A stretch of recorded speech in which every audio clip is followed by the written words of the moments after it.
correspond avec précision et exactitude à la personne et à l'œuvre de notre Seigneur.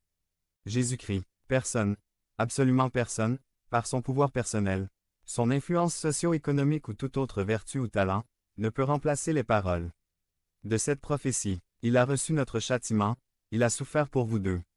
21. Il n'a commis aucun péché d'eux. 22 et Ésaïe 53.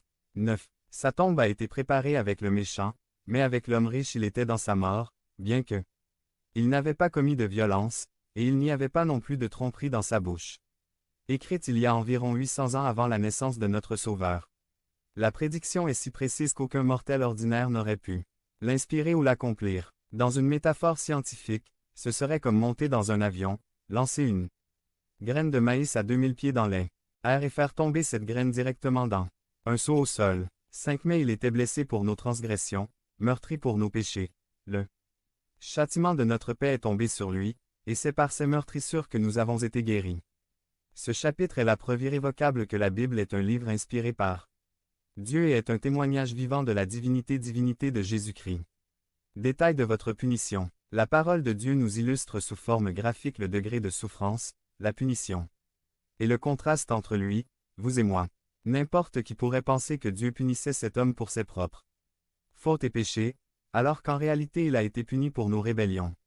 Examinons. 323. 5 Mais il était blessé pour nos transgressions, meurtri pour nos péchés. Le châtiment de notre paix est tombé sur lui, et c'est par ses meurtrissures que nous avons été guéris.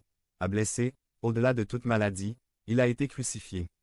Bébroyé, écrasé par le poids de notre péché. Le péché, tue, détruit, il a été livré. 26 Alors il leur relâcha Barabbas. Et après avoir flagellé Jésus, il le livra pour qu'il soit crucifié. Matthieu 27, 26. C'est la blessure du péché était sur lui. Le pouvoir de la vérité, de la rédemption de Jésus, est si profond que les étudiants ou les érudits de la Bible ne sont pas encore capables de le déchiffrer. Comment expliquer ce qui suit? Définition de l'expiation. L'expiation est un mot qui a son origine étymologique en latin et plus précisément dans le terme expiatio, qui est composé des éléments suivants.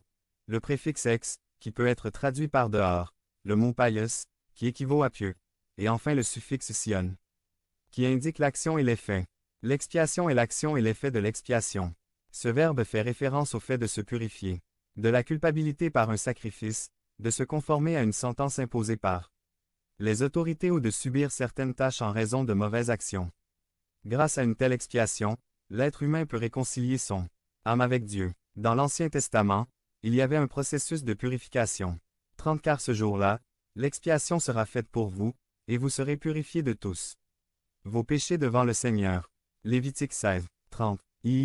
C'était notre expiation. Jean 1, 29 Version King James LSG L'agneau de Dieu. 29 Le lendemain, Jean vit Jésus venir à lui et dit: Voici l'agneau de Dieu qui enlève le péché du monde. 25 Car vous étiez comme des brebis égarées, mais maintenant vous êtes revenus au berger et à l'évêque de vos âmes. Ésaïe 53, 10 Mais l'Éternel a voulu le détruire en le soumettant à la souffrance. Quand il aura fait de son âme une expiation pour le péché, il verra sa postérité, il prolongera ses jours et la volonté du Seigneur prospérera entre ses mains. Portrait de Rembrandt. Il est mort pour mes péchés. C'est très simple de dire que Jésus est mort pour les péchés du monde. Il est facile de voir Ponce Pilate, les religieux qui l'ont livré, Judas, Caïphe, voyez la lâcheté de ses propres disciples, après tout, ils l'ont crucifié. Point. Ils sont partis.